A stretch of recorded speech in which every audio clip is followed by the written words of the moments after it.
बिस्मिल्लाहिर्रहमानिर्रहीम। अस्सलाम वालेकुम। सुहेल खान अपने नए व्लॉग के साथ आपके सामने हाज़िर है। नाज़रीन, मुझे हंसी इसलिए आ रही है कि chief justice of Pakistan justice Umar Ata Bandial जो काफ़ी अरसा खामोश तमाशाई बने रहे, उन्होंने अपने फ़ैसलों पर अमल दरामद नहीं किया और करवाया, बल्कि अगर ये कहा जाए कि उन्होंने जो इलेक्शन के हवाले से पंजाब में जो इंतखाबात कराने के हवाले से उन्होंने जो 14 मई की जो डेट दी थी, उस पर 13 जमातों की सरकार ने कोई कान नहीं धरा, उन पर कोई फ़ैसले पर अमल दरामद नहीं किया। उल्टा चीफ़ जस्टिस ऑफ पाकिस्तान को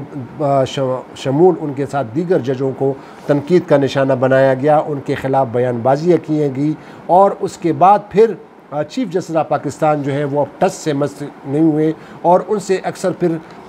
मुतालबा किया जाता था कि जब उनके फ़ैसले पर अमल दरामद नहीं हो रहा है तो कम अज़ कम उस हुकूमत को कंटेम्प्ट का नोटिस जारी करते। साबिक़ वज़ीर-ए-आज़म मियाँ शहबाज शरीफ को कंटेम्प्ट के नोटिस में उनको नाअहल करते, या उनके साथ जो लॉ मिनिस्टर थे, जो इंटीरियर मिनिस्टर थे, जो डिफेंस मिनिस्टर थे उस वक्त के ख्वाजा आसिफ, उनको कंटेम्प्ट नोटिस जारी करते। लेकिन चीफ़ जस्टिस ऑफ पाकिस्तान उन्होंने ये नहीं किया। इसके बाद फिर जब इंतखाबात के हवाले से कई मुकदमात हुए सुप्रीम कोर्ट ऑफ पाकिस्तान में, 1 मार्च का जो सुप्रीम कोर्ट का फ़ैसला आया, 9 रुकनी बेंच ने जो फ़ैसला दिया, उस पर भी कुछ उनके बेंच के 2 जज साहिबान ने एतराज़ किया। 2 जजों पर, जस्टिस एजाज़ुल एहसन और जस्टिस मज़ाहिर अली नकवी, और फिर बाद में 2 जजों ने बाकायदा जो स्पीकर्स जो स्पीकर की दरख्वास्तें थी, पंजाब और खैबर पख्तूनख्वा के स्पीकर ने दरख्वास्तें दायर की थी कि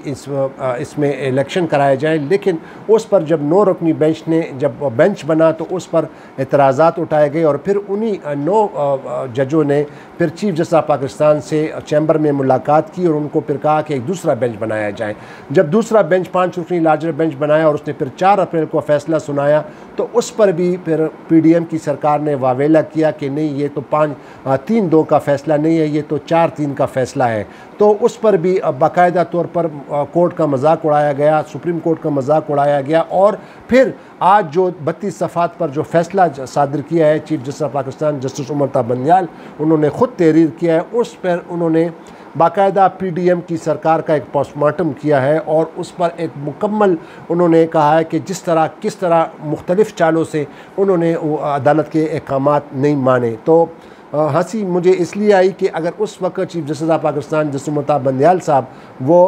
इसके ख़िलाफ़ कार्रवाई करते तो आज ये नौबत ना आती। लेकिन आज उन्होंने इस तहरीरी फ़ैसले में जो उन्होंने कहा है कि ख़ास तौर पर बेंच से रिक्यूज़ यानी बेंच से अलहदा होने के लिए, क्योंकि जो ऑडियो लीक्स थी उनमें तकरीबन 9 मुबैना ऑडियोज़ में एक ऑडियो जो थी वो चीफ़ जस्टिस ऑफ पाकिस्तान की खुशदामन उनकी जो सास थी उनकी भी ऑडियो थी। तो लिहाजा उस बिना पर फिर उस वक्त की हुकूमत यानी 13 जमातों की सरकार ने एक मुतफर्रिक दरख्वास्त दायर की थी कि चीफ़ जस्टिस ऑफ पाकिस्तान इस बेंच से अलग हो जाए। तो आज जो 32 सफ़ात पर जो फ़ैसला सादर किया है उसमें चीफ़ जस्टिस ऑफ पाकिस्तान ने सुप्रीम कोर्ट के मुख्तलिफ़ फ़ैसलों का हवाला दिया कि एक जज के ख़िलाफ़ जब एक एतराज़ उठ जाता है कि वो इस बेंच पे ना बैठें, तो उस पर उन्होंने सुप्रीम कोर्ट के 3 फ़ैसलों का हवाला किया। एक इंडिपेंडेंट मीडिया कॉरपोरेशन का एक फ़ैसला था, एक फेडरेशन का एक फ़ैसला था साबिक़ वज़ीर-ए-आज़म मियाँ नवाज़ शरीफ के ख़िलाफ़, और एक ख़ान अब्दुल वली ख़ान के ख़िलाफ़ एक फ़ैसला था। ये तीनों फ़ैसले थे जो उसमें उन्होंने चीफ़ जस्टिस साहब का कहना है कि उसमें कोर्ट ने करार दिया था कि ये जज के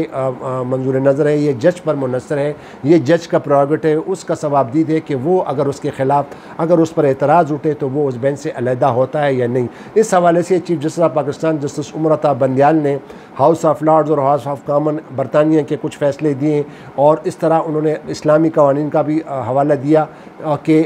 वो इससे एक ये जज पर मुनसर है कि वो अपने ज़मीर के मुताबिक उस बेंच से अलहदा होते हैं या नहीं होते। साथ ही साथ उन्होंने फिर कहा कि जिस तरह सुप्रीम कोर्ट के जो फ़ैसले सादर किए गए 1 मार्च से इस जो 13 जमातों की सरकार थी उन्होंने अदालत की भी तौकीरी की, उन्होंने उसकी अदालत का मजाक उड़ाया गया, अदालत के ख़िलाफ़ नारेबाजी की और उन्होंने फिर इस हवाले का भी ज़िक्र किया कि जब 13 जमातों की सरकार ने शहराए दस्तूर पर सुप्रीम कोर्ट के बेंच के सामने, सुप्रीम कोर्ट की बिल्डिंग के सामने रेड जोन में एक बहुत बड़ा मुजाहरा किया था, जिस पर वहाँ पे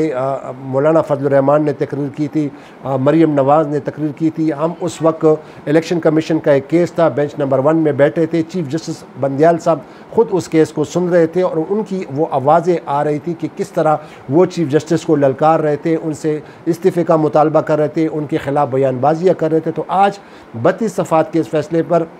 फैसले में चीफ जस्टिस साहब ने भी जिक्र किया कि किस तरह उन्होंने हमारी जो है बेइज्जती की, किस तरह उन्होंने अदालत के ख़िलाफ़ बयानबाजियाँ की। हुकूमती वज़रा ने अदालत के ख़िलाफ़ बयानबाजी की, चीफ जस्टिस के ख़िलाफ़, लेकिन उन्होंने सब्र व तहम्मुल का मुज़ाहरा किया। ख़ास तौर पर चीफ जस्टिस साहब का ये भी कहना है कि जब सुप्रीम कोर्ट के पाकिस्तान के सबसे बड़े कोर्ट के जब फैसले नहीं माने जाते तो इसमें आइन में इसके बाकायदा संगीन नताइज दर्ज हैं। लेकिन माज़रत के साथ कि चीफ जस्टिस ऑफ पाकिस्तान से कई लोगों ने मुतालबा किया कि चाहिए तो ये था कि जब उनका 4 अप्रैल का फ़ैसला उस वक्त की हुकूमत ने नहीं माना, पंजाब में इंतखाबात नहीं कराए, उस बाद में फिर एक नज़रसानी की दरख्वास्त भी दायर की, उसको भी सुप्रीम कोर्ट ऑफ पाकिस्तान ने उसको मुस्तरद किया था। और उसके बावजूद फिर जो 13 जमातों की जो सरकार थी वो अदालतों की हुक्म अदूली कर रही थी, उनके फ़ैसलों को नहीं मान रही थी। तो आज चीफ जस्टिस ऑफ पाकिस्तान ने एक किस्म का उस 13 जमातों की सरकार का जो एक जितनी भी उनकी हुक्म अदूलियाँ थी अदालतों की, उसका एक पोस्टमार्टम किया है। लेकिन ये हंसी मुझे दोबारा इसलिए आ रही है कि चीफ जस्टिस ऑफ पाकिस्तान जो कि 16 सितंबर को रिटायर हो रहे हैं, और वो जो एक मशहूर मुहावरा है कि अब एक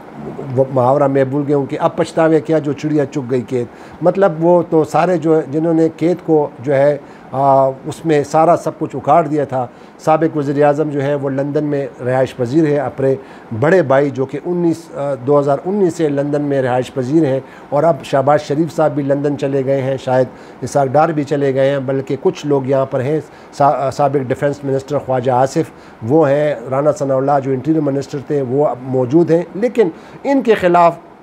चीफ जस्टिस ऑफ पाकिस्तान ने कोई सो मोटो उनके ख़िलाफ़ कोई कंटेम्प्ट की पिटीशन, उनको कंटेम्प्ट की कार्रवाई नहीं की, इनको नाअहल नहीं किया जब अदालत के हुक्म की अदूली की गई और उनको ना माना गया। और कल के जो सुप्रीम कोर्ट बार एसोसिएशन ने एक कॉन्फ्रेंस मुनक्किद की थी, ऑल लॉयर्स कन्वेंशन, बड़ा कामयाब कन्वेंशन था जिसमें पूरे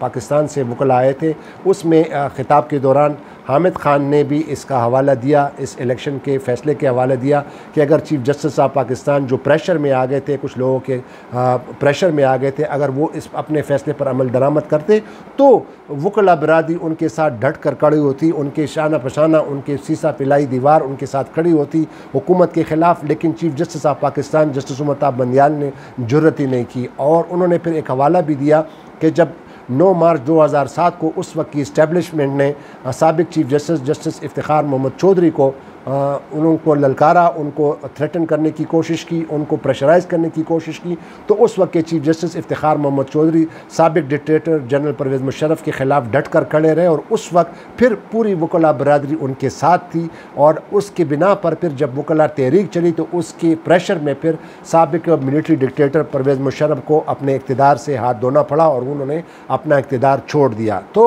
आज जो फ़ैसला जारी किया है, आल्दो इसमें पोस्टमार्टम निकाला गया है पिछली 13 जमातों की सरकार की, लेकिन अब फ़ायदा कुछ नहीं है। अब फ़ायदा सिर्फ एक ही है कि अब सुप्रीम कोर्ट बार एसोसिएशन ने एक और दरख्वास्त सुप्रीम कोर्ट में दायर की है कि 90 दिन के अंदर अंदर इंतखाबात को यकीनी बनाया जाए। एंड मुमकिन नहीं है कि मौजूदा जो चीफ जस्टिस हैं जस्टिस उमर ताब बंदियाल, उन पे तो उस पिटीशन पे तो नंबर लगा दिया गया है, लेकिन मेरा नहीं ख्याल कि वो उसको समाअत के लिए लगाया जाए। और वो जो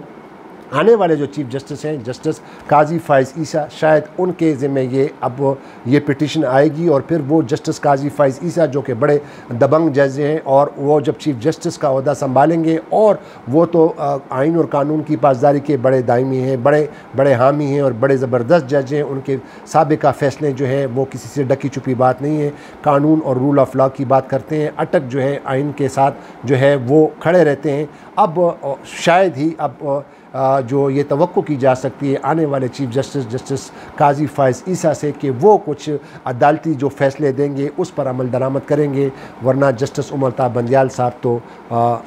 अपने फ़ैसलों को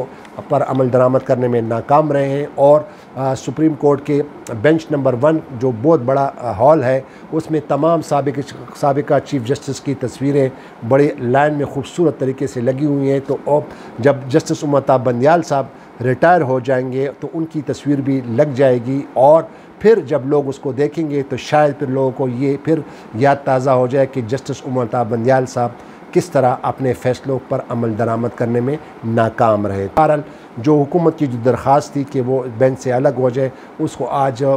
5 रुकनी लार्जर बेंच ने उसको मुस्तरद किया था। पहले सुबह ही जस्टिस इजाज़ुल हसन वो बेंच नंबर 1 में आए और उन्होंने एक शॉर्ट ऑर्डर जारी किया, और अब कुछ 1 घंटा 2 घंटे पहले उन्होंने अब ये बाकायदा 32 सफ़ात पर यह फ़ैसला सादिर किया, जिसको ख़ुद चीफ जस्टिस उमर अता बंदियाल साहब ने तहरीर किया था। एक और वीडियो में दोबारा आपके सामने हाज़िर होंगे, लेकिन नए देखने वाले नाज़रीन से मेरी इल्तिमास है कि वो मेरे इस चैनल को ज़रूर सब्सक्राइब करें। तो खुदा हाफ़िज़, पाकिस्तान जिंदाबाद।